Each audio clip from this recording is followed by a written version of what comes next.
সপ্তম শ্রেণীর গণিতের নতুন এক ক্লাসে তোমাদের আরও একবার স্বাগত। তো আজকে আমরা শুরু করব নিজে করি 1.2 পেজ 7। তো এই পেজে প্রথম যে অঙ্কটি রয়েছে দেখো, একটি চাকা 55 বার ঘুরে যাচ্ছে কত 77 মিটার, তবে 98 মিটার পথ যেতে ওই চাকা কতবার ঘুরবে সেটা আমাদের হিসেব করতে বলা হয়েছে। তো আমরা কিভাবে হিসেব করব, খুব গুরুত্বপূর্ণ একটি অঙ্ক, তোমাদের পেজ নাম্বার 7, আবার বলছি নিজে করি 1.2।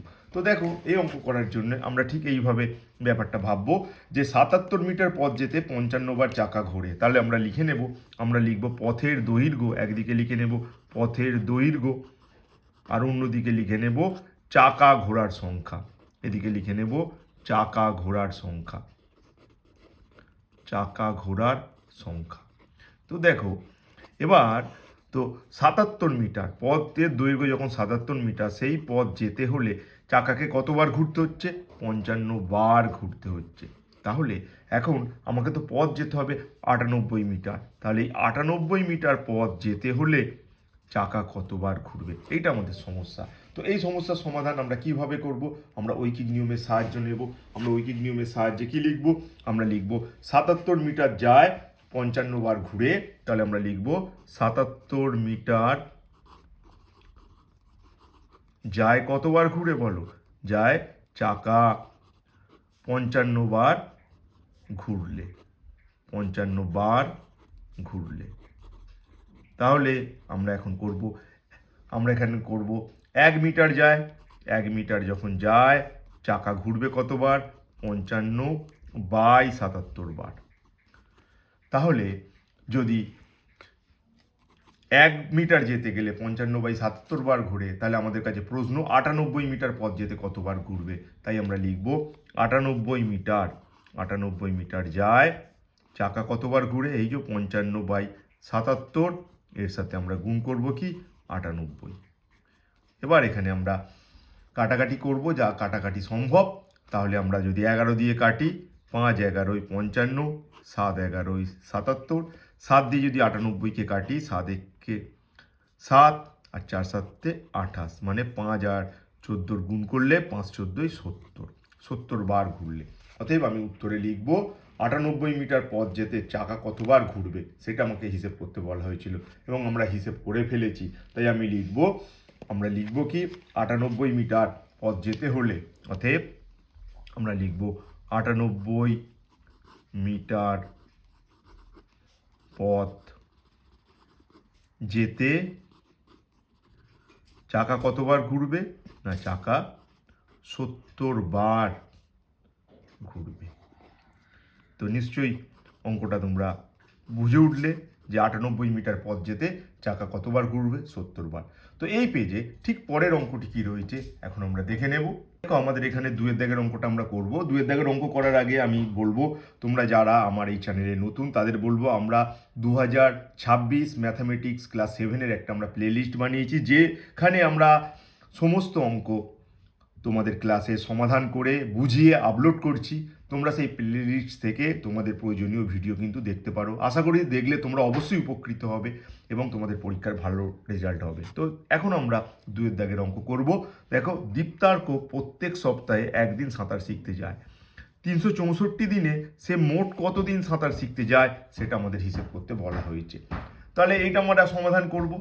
দেখো, এখানে বলা হয়েছে প্রত্যেক সপ্তাহে একদিন। দেখো, প্রত্যেক সপ্তাহ মানে কিন্তু মনে রাখতে হবে, প্রত্যেক সপ্তাহ মানে এক সপ্তাহ মানে হচ্ছে 7 দিন। তাহলে আমরা এখানে লিখব মোট সময়, আমরা এখানে লিখব মোট সময়, আর এখানে লিখব সাঁতার শেখার দিন সংখ্যা।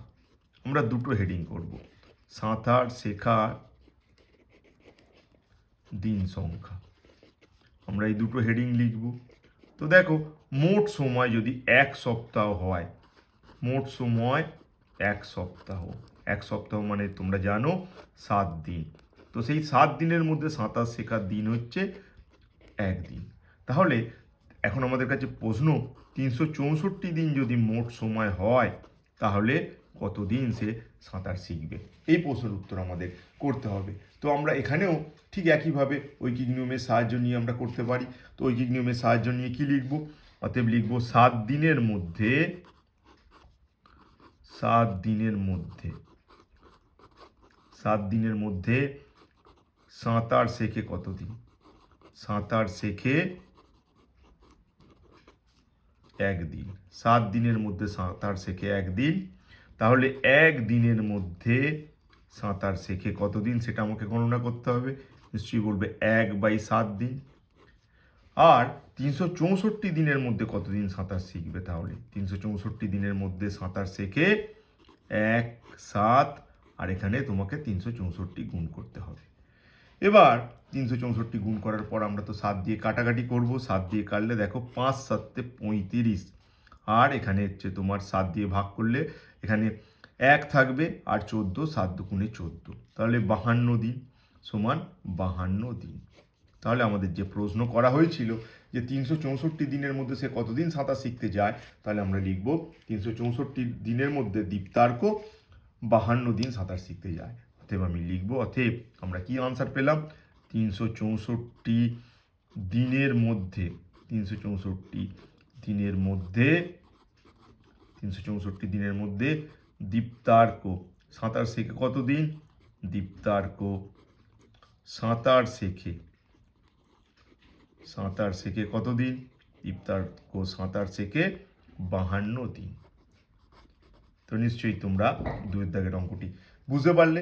তো 2 দাগের পর আমরা চলে যাব এই পেজের 3 দাগের অঙ্ক, পরবর্তী অঙ্ক। তো দেখো পরবর্তী অঙ্ক কি রয়েছে তোমাদের বইয়ে।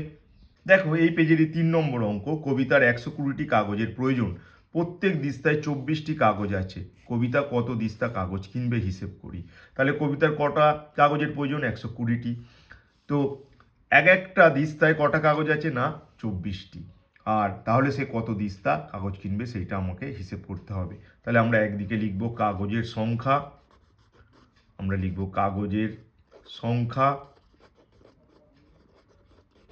অন্যদিকে লিখব দিস্তা। তাহলে দেখো কাগজের সংখ্যা যদি 24টি হয় তাহলে সেটাই হচ্ছে 1 দিস্তার সমান।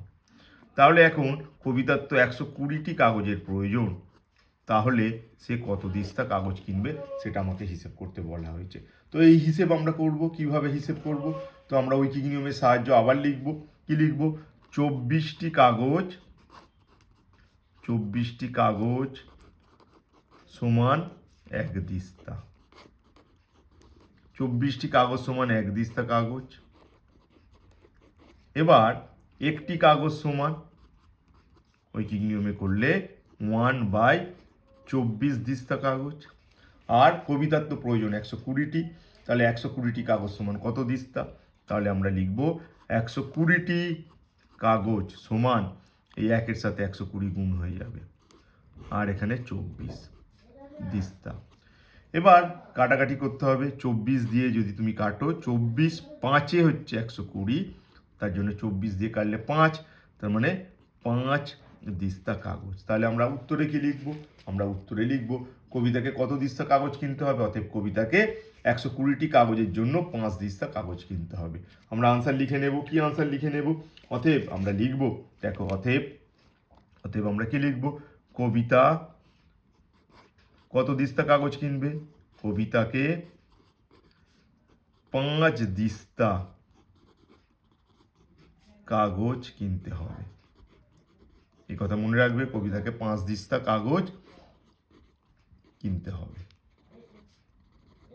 5 দিস্তা কাগজ কিনলে তবে তার 120টি কাগজ হয়ে যাবে। তো নিশ্চয়ই অঙ্ক বুঝতে পেরেছ। আমরা চলে যাচ্ছি তোমাদের এই পেজের পরবর্তী অঙ্কতে। দেখো আমাদের পরবর্তী অঙ্ক এই পেজের 1 ডজন ডিমের দাম 48 টাকা, তাহলে 32টি ডিমের দাম কত? তাহলে আমরা এখানে লিখব ডিমের পরিমাণ আর ডিমের মূল্য। দেখো ডিমের পরিমাণ আমরা এখানে লিখে নেব ডিমের পরিমাণ আর তার মূল্য। তাহলে ডিমের পরিমাণ 1 ডজন। তোমরা তো জানো 1 ডজন মানে কটি? 1 ডজন মানে হচ্ছে 12টি ডিমের কথা বলা হয়েছে। সেই 12টি ডিমের মূল্য কত? না 48 টাকা। তাহলে আমাদের এখন প্রশ্ন হলো 32টি ডিমের মূল্য কত? 32টি ডিমের মূল্য কত?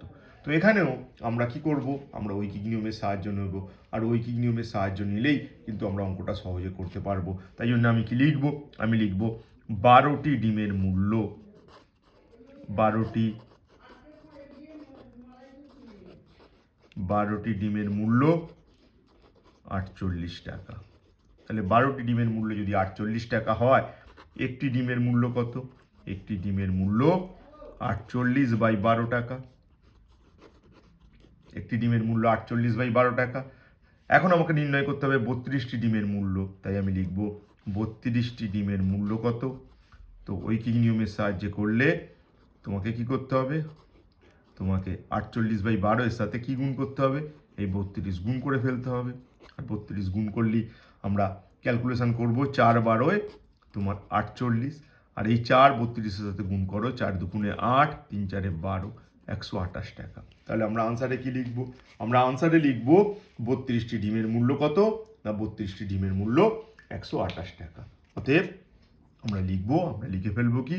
অতএব 32টি ডিমের মূল্য, যেটা আমাদের নির্ণয় করতে দেয়া হয়েছে, 32টি ডিমের মূল্য কত নির্ণয় হলো আমাদের? 128 টাকা। তো অঙ্ক বুঝতে পারছো আশা করব। যদি না বুঝতে পারো, তোমাদের আবার আমি বলবো, তোমরা কিন্তু কমেন্ট করে জানাও আমার বোঝানোর জন্যে। যদি তোমাদের সমস্যা থাকে, তোমরা না বুঝতে পারো, অবশ্যই তোমরা কমেন্ট করবে। তো চলো চলে যাই এই অধ্যায়েরই, এই পেজেরই আমরা পরবর্তী অঙ্ক, অর্থাৎ 5 নম্বর অঙ্কতে। এই পেজে তোমাদের 5 নম্বর অঙ্ক কি রয়েছে? খুব গুরুত্বপূর্ণ এটি। প্রতিদিন 5 ঘন্টা কাজ করলে 30 দিনে একটি কাজ শেষ করা যায়। তাহলে প্রতিদিন 6 ঘন্টা কাজ করলে কত দিনে সেই কাজটা শেষ হবে? তো এটা খুব গুরুত্বপূর্ণ। দেখো, আমরা এখানে লিখে নেব প্রতিদিন কাজের সময়। আমরা লিখে নেব প্রতিদিন কাজের সময়। এখানে লিখে নেব প্রতিদিন কাজের সময়, আর এখানে লিখব দিন সংখ্যা। এখানে লিখে নেব দিন সংখ্যা। দেখো, প্রতিদিন কাজের সময় যদি 5 ঘন্টা হয়, তাহলে তোমার কাজটা শেষ হতে সময় লাগছে 30 দিন। এখন প্রতিদিন কাজের সময় যদি 6 ঘন্টা হয়, তাহলে তোমার কাজটা শেষ হতে কত দিন সময় লাগবে সেটা গণনা করতে হবে। তো এই গণনা করার সময় একটু সচেতন থাকতে হবে। ঐকিক নিয়ম তো বটেই, কিন্তু বিশেষভাবে ভাবতে হবে। দেখো, আমরা কি লিখব?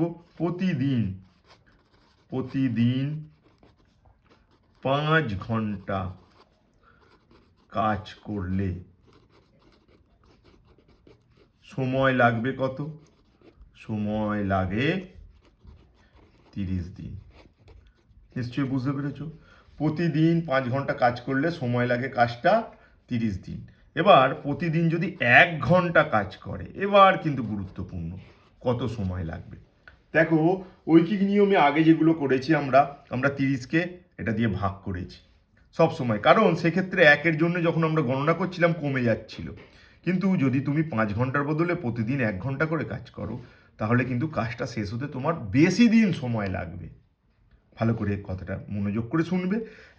5 ঘন্টা করে কাজ করলে 30 দিন, তাহলে 1 ঘন্টা করে কাজ করলে তার অপেক্ষা বেশি দিন সময় লাগবে। তাই আগের গুলোর মতন এখানে 30/5 হবে না, বরঞ্চ হবে 30 × 5 দিন। কারণ 1 ঘন্টা করে কাজ করলে তোমার কাজের সময় বেশি লাগবে। তার জন্য আমরা কিন্তু এখানে গুণ করব। আগেরগুলো কি ছিল? আগেরগুলো যখন আমরা করছিলাম দেখো, 12টি ডিমের মূল্য 48 টাকা। একটি ডিমের মূল্য কত? আমি 48/12 করেছি। কেন করেছি? তার কারণ একটি ডিমের দাম কম 12টি ডিমের তুলনায়, তাই জন্য ভাগ করেছি। কিন্তু এখানে দেখো, এখানে 5 ঘন্টা করে কাজ করলে সময় লাগে 30 দিন, কিন্তু প্রতিদিন তুমি যদি 1 ঘন্টা করে কাজ করো, তাহলে অপেক্ষাকৃত বেশি সময় লাগবে, তাই এটা গুণ করতে হবে। কিন্তু প্রতিদিন তো আমরা 6 ঘন্টা করে কাজ করার কথা বলেছি, তাই 6 ঘন্টা করে প্রতিদিন কাজ করলে সময় কিন্তু কম লাগবে, তাই এটাকে কিন্তু আমাকে 6 দিয়ে ভাগ করতে হবে। তো দেখো, 6 দিয়ে ভাগ করলে কি পাবো? 5 × 6 = 30, আর 5 5-এ গুণ করলে 25 দিন। কত? 25 দিন। তাহলে আমরা বলবো দৈনিক 6 ঘন্টা করে কাজ করলে বা প্রতিদিন 6 ঘন্টা করে কাজ করলে তোমার কাজটা কত দিনে শেষ করা যাবে? কাজটি 25 দিনে শেষ করা যাবে। তাই আমরা আনসার লিখব। অতএব প্রতিদিন, আমি কি লিখব? প্রতিদিন 6 ঘন্টা